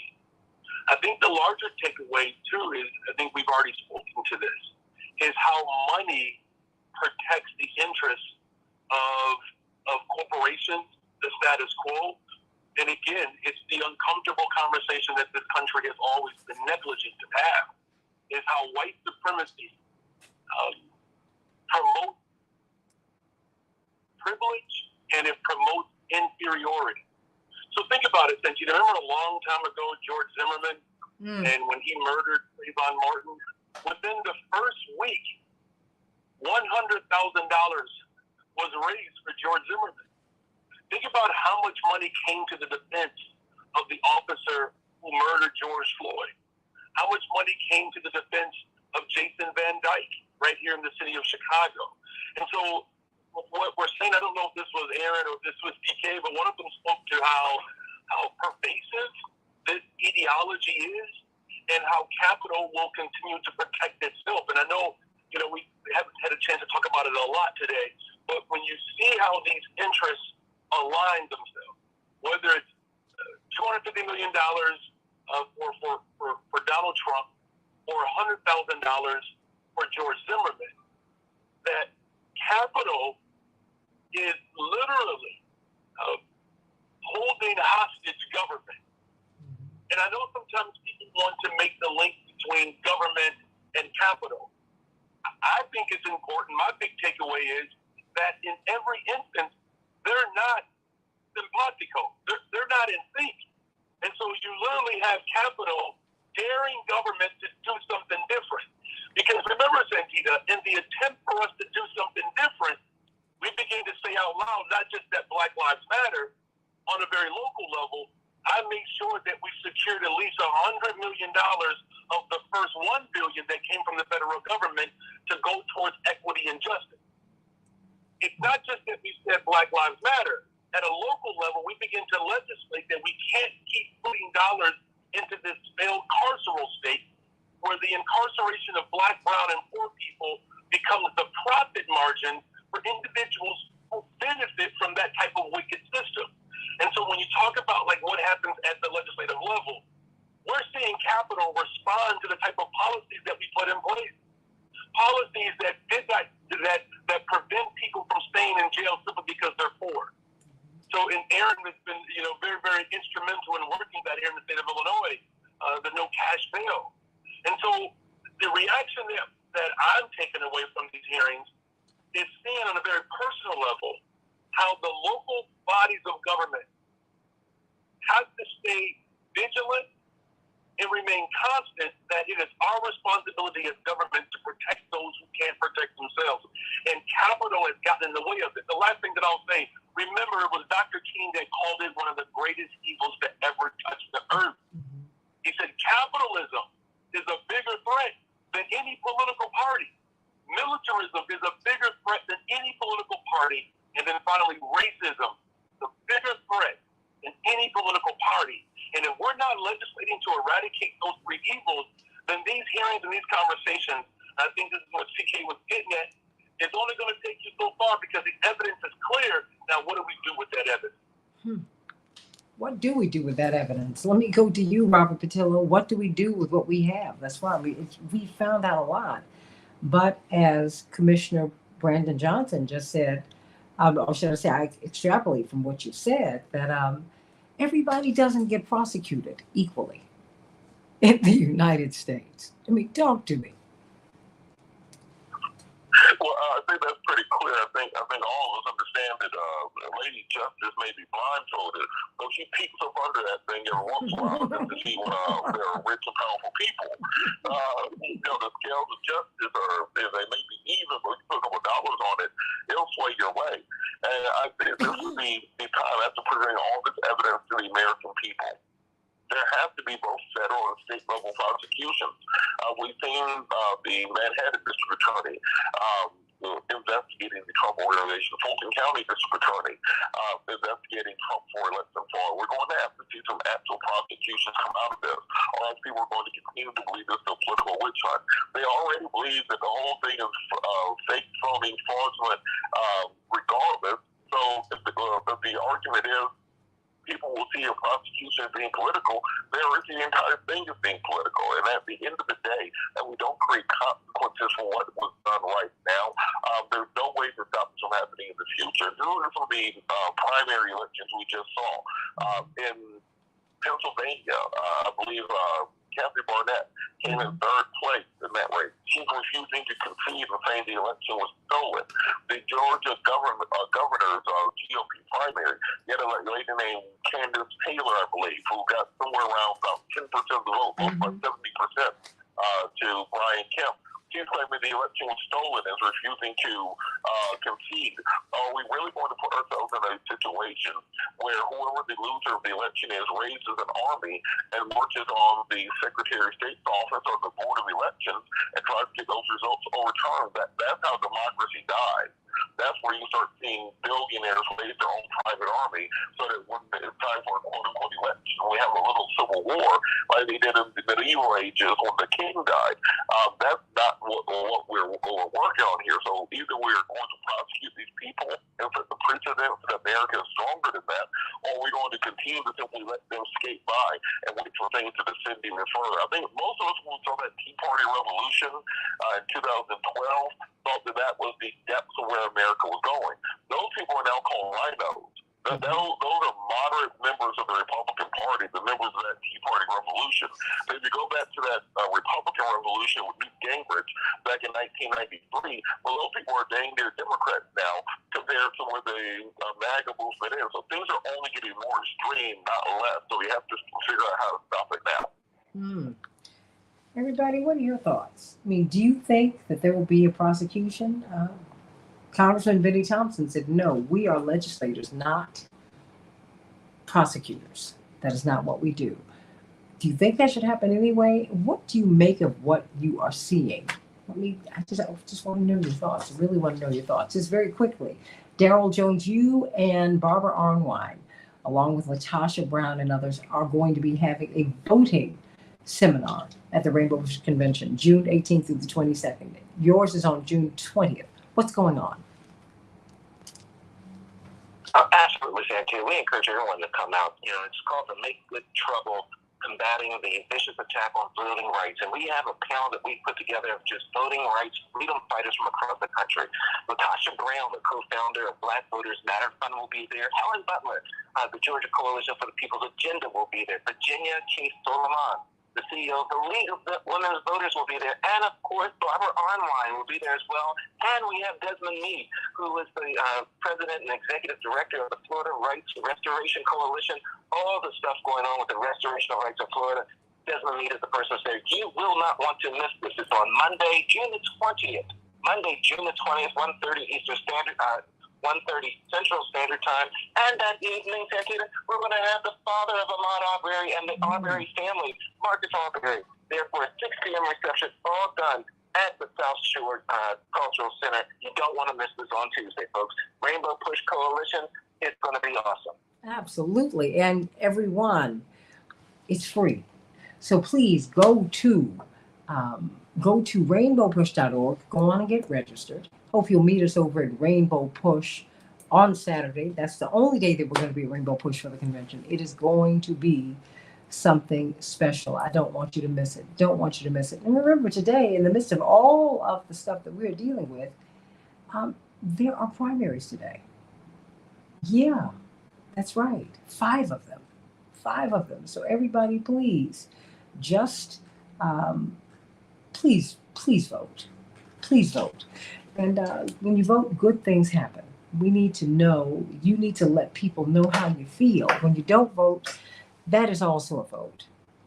Because I have a feeling that if public pressure were applied, we'd be getting some different results. But you know what? It's been great thus far. It's been great thus far. We have to keep on pushing. Stay right here. More of the Santita Jackson Show, June 18th through the 22nd. I will be at the Rainbow Push Coalition. I hope you will too. Back in a minute.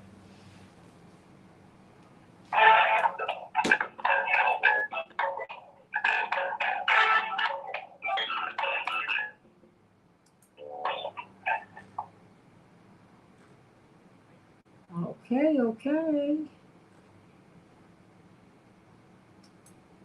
Are you all there?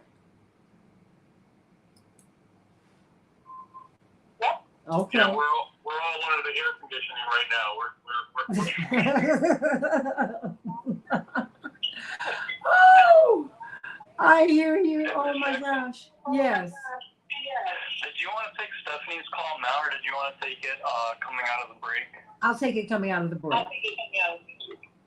Okay, yeah. And she Thank just you. wants to talk about the economy and specifically with price gouging and all that. Okay, but just let her know that she's going to have a minute to give her statement. Okay. Whew. Oh my word. Hey, Aaron, I had an opportunity to do a little door knocking yesterday with Liz and yeah. How was it?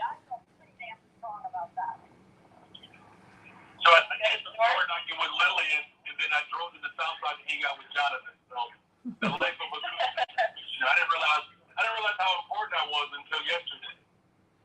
Oh, come on. You know how important you are. You're doing great work.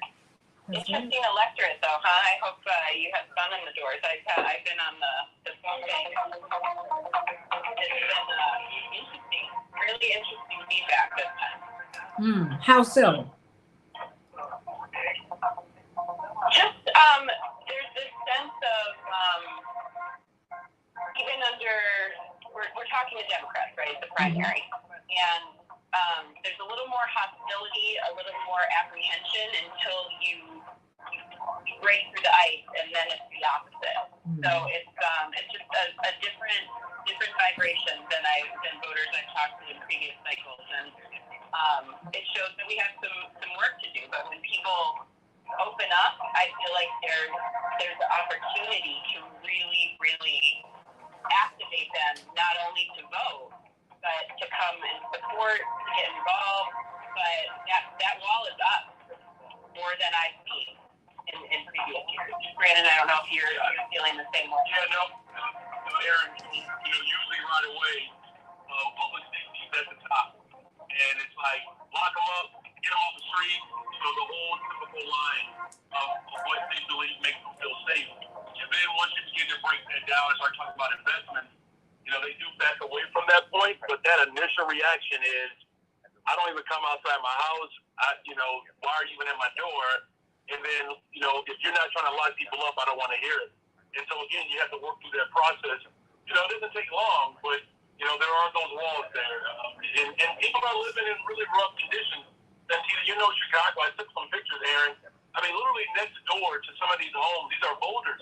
You have just these abandoned lots. Yeah. Filled with just garbage and trash, and it's just, we saw a couple of people laid out because they were obviously, on a controlled substance.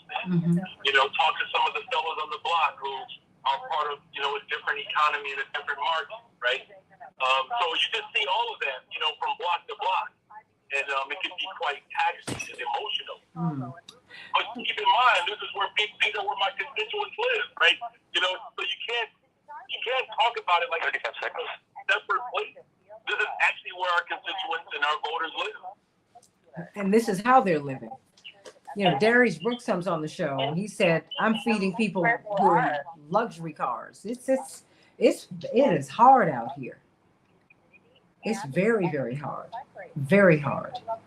Well nigh to impossible for us to eat, literally. This is awful. Okay, thank you so much, Coach Man. Whew. Let me give a shout out to my dad. He's tuning in today. Thank you, Shelley, for bringing it up.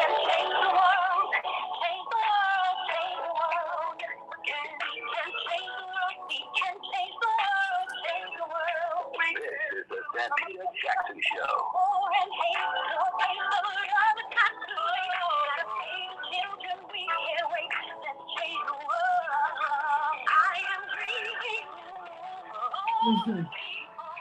Hey, everybody. Welcome back to the Santita Jackson Show. We've been talking about the Capitol Hill riots, the hearings about them. What do you think? What do you think? And what do you think about so many things that are on the table right now? We've got inflation, or yesterday we heard it rephrased, it's rising prices, because it's the corporations who are raising these prices on everything as they're making more money than ever before. What about the infrastructure? The nation's infrastructure is a C-. So while we're spending all this money all over the world, our bridges are falling. Our streets are buckling. We got some work to do. Let me go to Stephanie from Kankakee. Stephanie, what's on your mind today? Hi. What's on my mind is words. We keep using this phrase, a new normal. We feel everything that's happening to us is not the fight, but it's become a new normal. We just kind of get complacent and put up with it. No, price gouging should not be a new normal. Kids getting killed in school should not be a new normal. More and more people buying military weapons should not be a new normal. But as corporations realize that we're going to buy whatever they sell at whatever price should not be a new normal. That's where the fight comes in. Stop making everything horrible that's happened to us a, quote, new normal. Mm-hmm. Because when they look at us accepting these things, then they're going to just keep doing it. A can of fish to be $1.99 because somebody's going to buy it and say, well, this is the new normal. So we've got to get off the internet with these, what you call these media influencers who know nothing. Talk to people who are actually experts in their field and stop accepting everything as the new normal because we're just too complacent or scared or whatever happening with us to just get up and fight. If you don't want corporations to charge you $1 per piece, grow stuff. Find a farmer to buy straight off of him. Stop needing these corporations. And once you don't need them, then they realize that we're not accepting this quote new normal. Because it's really getting tiring that we're just sitting back, accepting, I don't care what comes our way, we're just accepting it. Oof. Well, I think you're making a point. When you hit that reset button, and that which was unacceptable before becomes acceptable, we are in trouble. And um, I'm wondering if that's going to happen to us with gas and with the rising prices of everything. Are we just going to be sheeple, not people, and just follow along? Or are we going to push back? I think we should push back. Corporations are making more money than they have ever made in history. And they're continuing to do that. And they're charging. I mean, they can't even justify charging what they're charging now. They cannot do it, ZK. They can't. They're making more money than ever before. So it's not like you need the money. But you're going to be participating in the voter panels. That's why you have to vote about this, everybody. But you're also going to be working with women. Talk to us about what you're going to be doing at the Rainbow Push Convention. Well, first of all, the Rainbow Push Convention is free. Everyone should go. Everyone should tune in. Everyone should participate. This is really the continuation of the exceptional vision of Reverend Jackson, of Dr. Jacqueline Jackson, the Women's Roundtable, a policy roundtable discussion. There's going to be a luncheon, and we're going to have Janice Mathis. We know Janice Mathis. She's from the Rainbow Push family, but she's now the executive director of the National Council of Negro Women. Kara Dabney, she's the director of development and communications for the Institute of Nonviolence in Chicago. Alexis McGill Johnson, who's the president of Planned Parenthood, the Planned Parenthood Federation of America. Our extraordinary Erin Connolly, who's on the line, the CEO and founder of Covenant Strategies. Also, Jan Schwartz, who's a noted psychologist, who's going to talk about the psychological impact of a lot of the issues that we're facing as women in this country. Each of us, and I'm also participating in this roundtable discussion, but each of us will bring a different perspective on the status of issues in this country relative to women. Now, what we understand is the status of issues relative to women is the status of issues relative to everyone in this country, because we know that women are the nucleus of the family unit. But there's a particular perspective that is always important to hear. And indeed, I have to say that the Women's Policy Roundtable, this discussion, this luncheon, this effort is one of the most celebrated and popular and best attended. And I say that, and I believe a large part, Santita, because of your mom, Dr. Jacqueline Jackson. And it is something that people should not miss. Well, she actually founded the women's event at the convention, and it's become the most popular event at the convention. And there's a particular role that women have to fulfill in this process. All you have to do is look at movies from even the 70s, CK and Aaron, and you see how much women have advanced. I mean, we don't have to have a man go sign our mortgage, for example. But just think of those things. Just a couple of generations ago, that was real. I think that's why Roe v. Wade is of such great import, because what will the world look like for these young ladies and women who cannot afford to go to their primary care physician, with whom they will have a relationship, who can get them the medicines, because now 54% of abortions are performed medically by pill. There's a lot going on, and I knew Erin Connolly is going to be joining you, CK. And Erin Connolly's phenomenal. We hear her on your show. She's one of the superstars of all superstars. And so I'm really excited. And Becky, I'm just going to pose a rhetorical question. There's been a lot of discussion about, is President Biden going to run again? Should he run? Who else should be running? I've not heard any discussion about Vice President Kamala Harris. And routinely, even if it's not feasible, people don't think it's feasible, people always talk about the vice president running. But there's been no discussion about that. I just put it out there rhetorically. Do we think it's gender-based, or do we think it's a substantive issue? Whatever it is, I think it's important to discuss those issues, because the playing field is not even. It's not level. There's not a level playing field, and gender issues are still alive and well. And then when you conflate them with race, oh my word! You know what? I know Daryl Jones is going to have to leave us within the next couple of minutes. Daryl, your closing thoughts? Thank you. you, Santita. And again, just another awesome show that you're putting on this morning. Looking forward to seeing everybody, however, at this Rainbow Push convention for the week. Go every day. The 18th to the 23rd, go every day. But definitely want to see everyone on the 20th when we come out, and the Marcus Aubrey and the Aubrey family comes out, and all the voting rights freedom fighters will be there at the panel discussion at 1:30 Central Standard Time over at the South Shore Cultural Center. We're looking forward to just having an exciting time, sharing information, talking about the right to vote, the fight for the right to vote, and certainly overcoming all this voter suppression legislation and other issues and chicanery that have gone on to try to suppress the brown, black, and youth voters throughout our country. Looking forward to it. And folks, please stay tuned to these January the 6th hearings, because we need to be certain that we understand all that's going on so we can continue to push for accountability and protect our democracy. Thank you so much, Santita. I look forward to talking to you all soon. Absolutely. And of course on barbaraarnwine.com at 12 o'clock Eastern Standard Time, 11 o'clock, you can hear them talking today on their radio show about so many great issues, because we're still dealing with voting rights issues. We're still dealing with a lot. There's supposed to be another court case I'm going to ask you about that tomorrow. Attorney Darrell Jones, that could further upend our voting rights. You can't make this stuff up, everybody.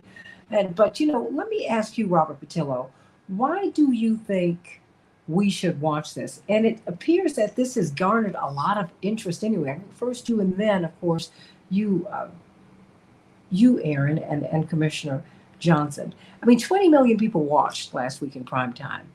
Now, 30 years ago, that might not have been a big deal. But today, when there are hundreds of channels in the midst of Stanley Cup playoffs at that time, the finalists had not been determined. NBA playoffs.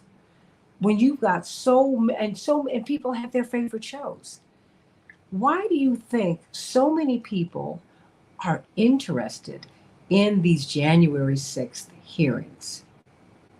Robert Patillo.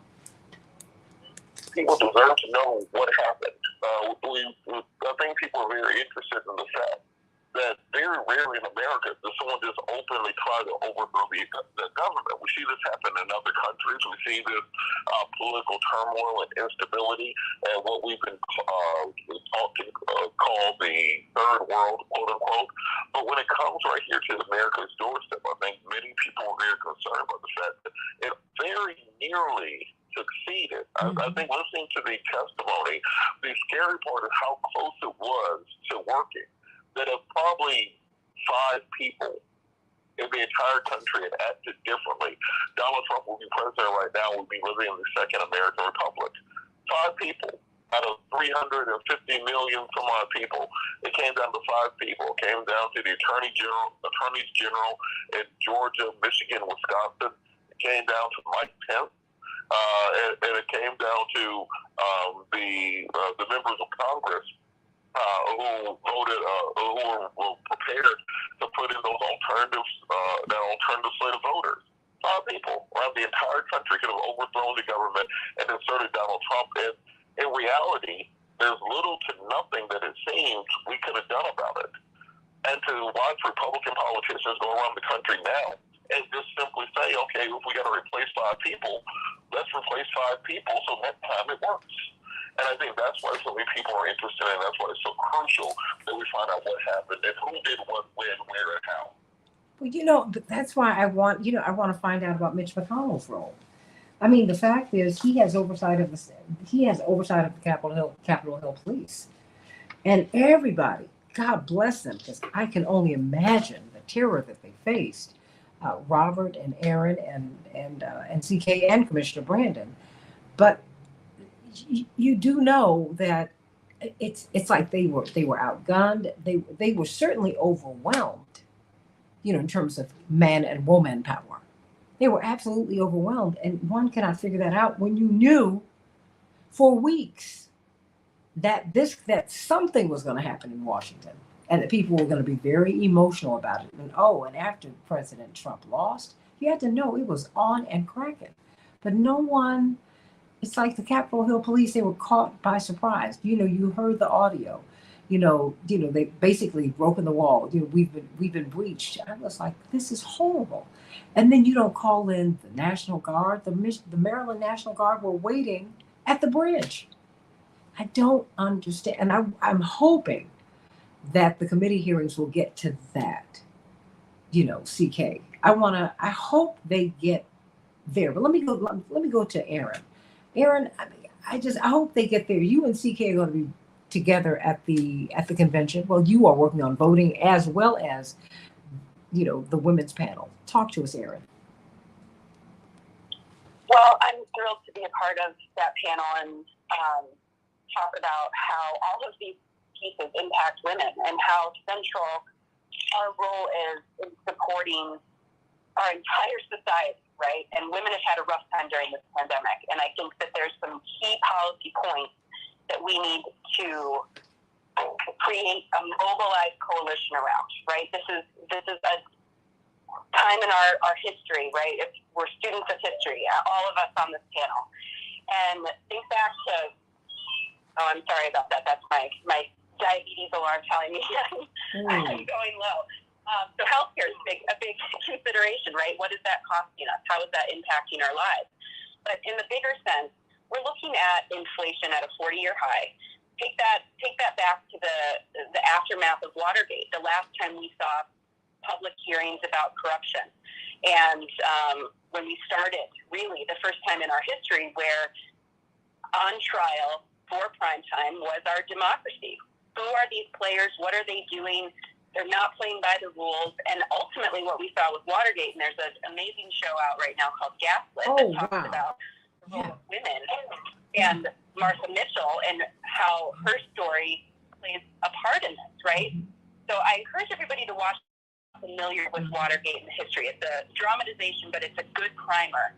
And it shows the accountability was not there after Watergate. And the pardon of Ford, the light sentences that some of these folks served that took part in this conspiracy and cover-up, right? That had political ramifications later. We were looking at a different America where people thought there's a different set of rules that apply to me as a person, a working class person, and there's a different set of rules that apply to these elites that get 18 months in jail for something that a normal person would be serving 10 to 20 years for, right? So at that same token, we're dealing with those same economic issues. 40 years ago, inflation was high. We had gas rationing. We had lines. How is that impacting the regular folks? And what can we do? If we don't see some accountability on a grand scale for not just a cover-up, but this is an insurrection. This is an attempted coup on our government.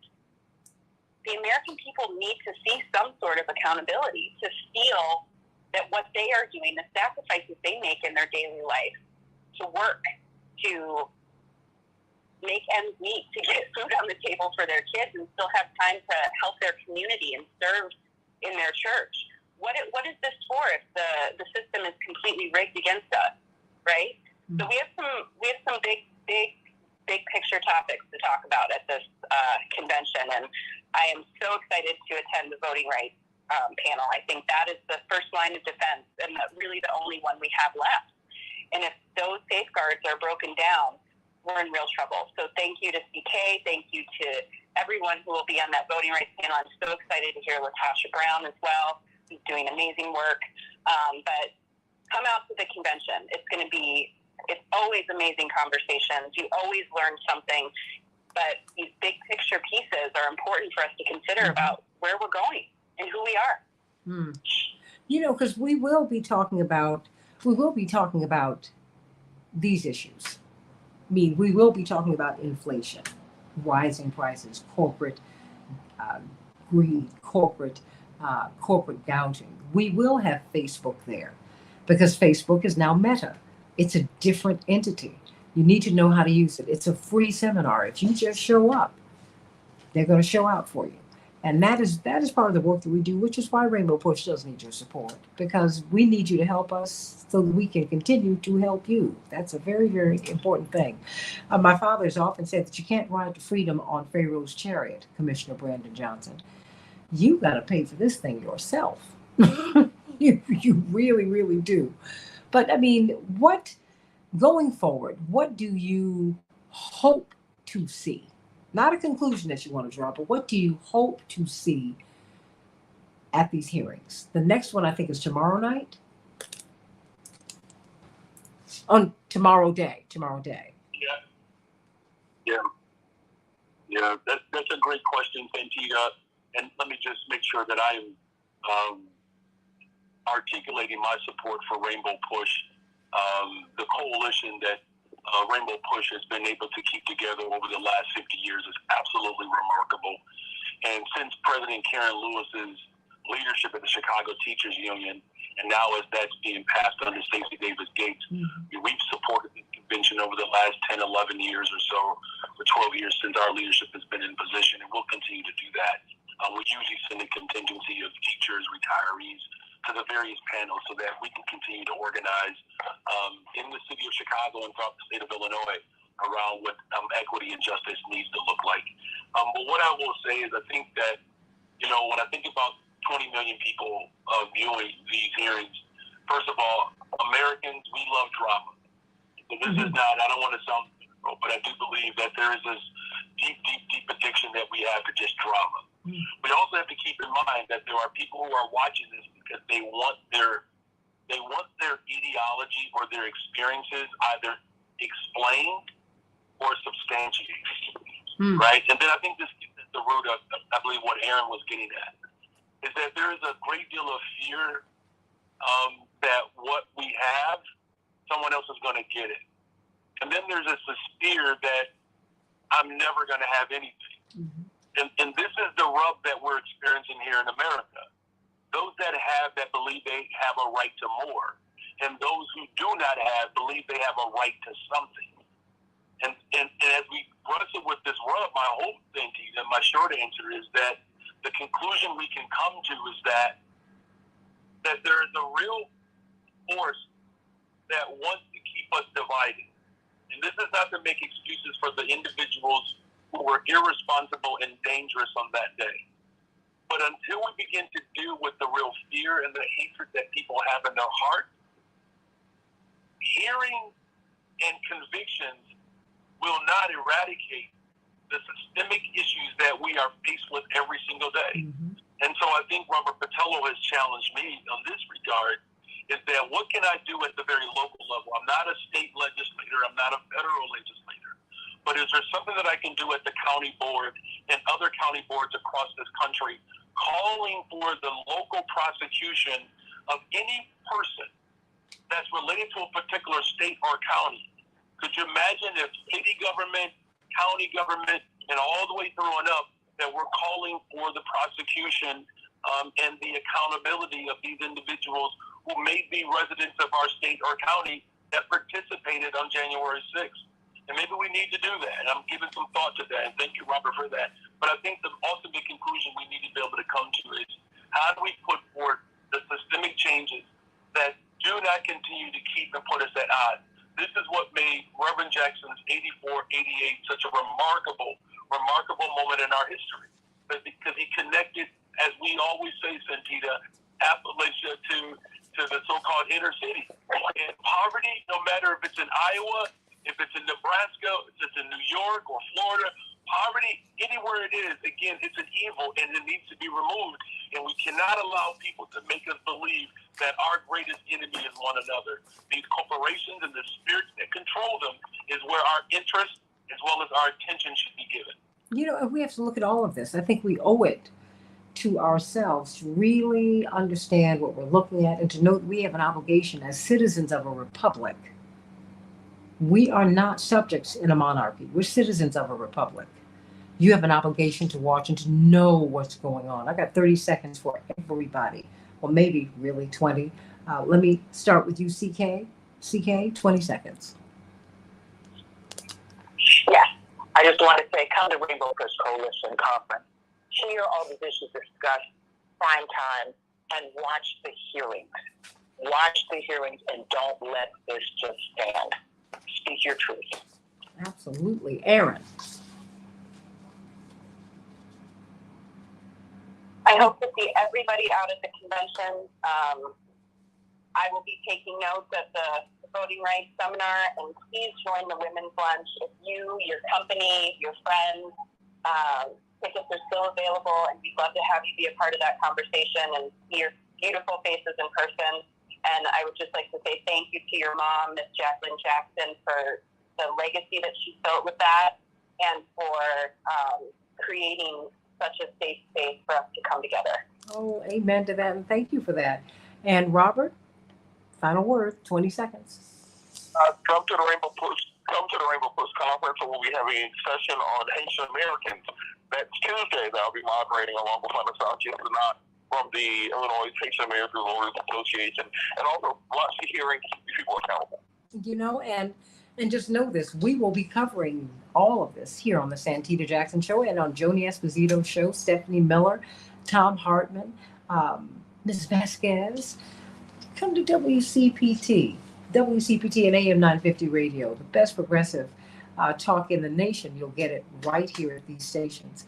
And like I said, you are a citizen of a republic. You are not a subject in a monarchy. That's a big deal. It's a big deal. Which means, you know, this is not easy stuff.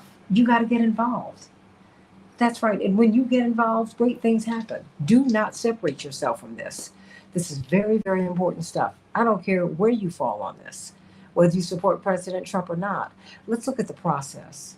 Let's look at the process, and let's have an open mind. And let's see what we see. Don't be afraid to look at don't be afraid to come to some uncomfortable conclusions. And let's go on and continue to grow from this. I'm Santita Jackson. I can't wait to be with you tomorrow, God willing, on the Santita Jackson Show. God bless you, everybody. Have a great day. Thank you, Daddy, for listening today. Love you. See you tomorrow.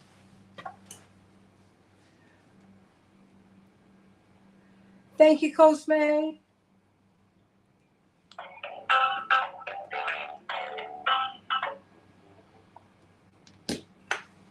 Hey, Ms. Jackson. Yes, thank you, hon. Thank you. And I'm going to say goodbye. Is everybody gone now? Oh, yeah. I got to run. This is a great show. Thank you. Oh. I'll see you later. Oh, absolutely. Please do. All right. Aaron. All right. Bye-bye. Yes. Thank you, Santita. No, girl, thank you. And thank you for taking my late text. Oh! And do not apologize for do not apologize for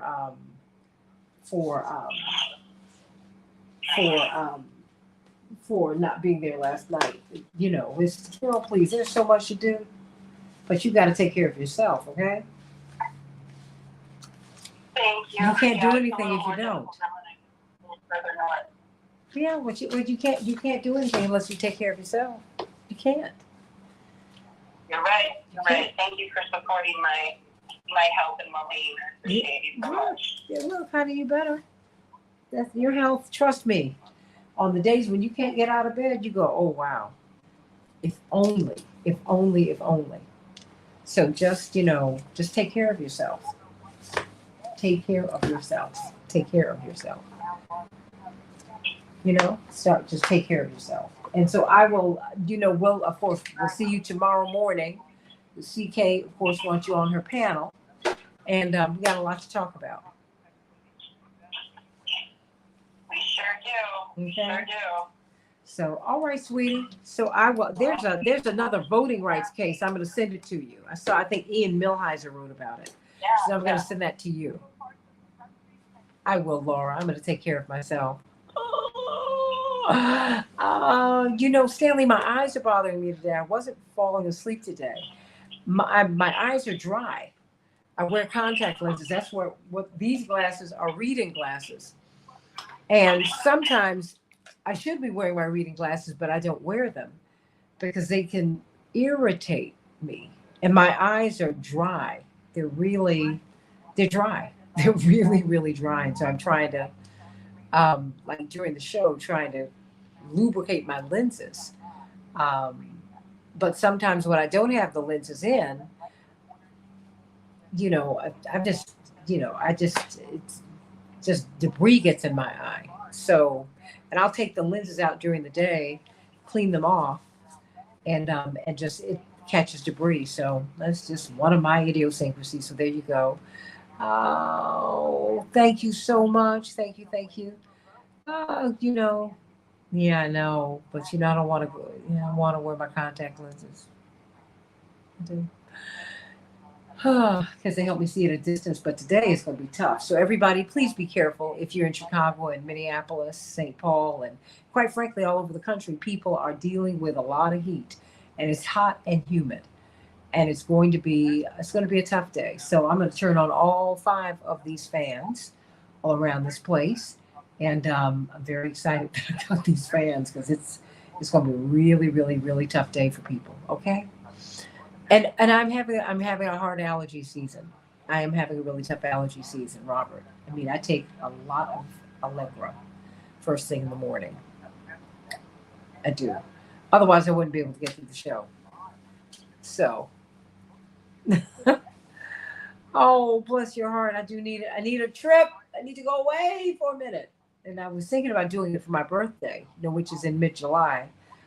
I don't know if I'm going to have time to do that, but we'll see. We'll see. I'm going to do something around then. And I am going to get away just for a couple of days. I'm really busy right now, but I am going to get away before the summer, before we go into the fall. Let's put it that way. So I love you, everybody. I cannot wait to be with you. And I just want you to know just how honored I am that you choose to spend this time with the Morning Stars and with me every morning. You're just the best. I love you, everybody. Thank you, Cosme, for a great show. I'll see you tomorrow, God willing. Bye-bye.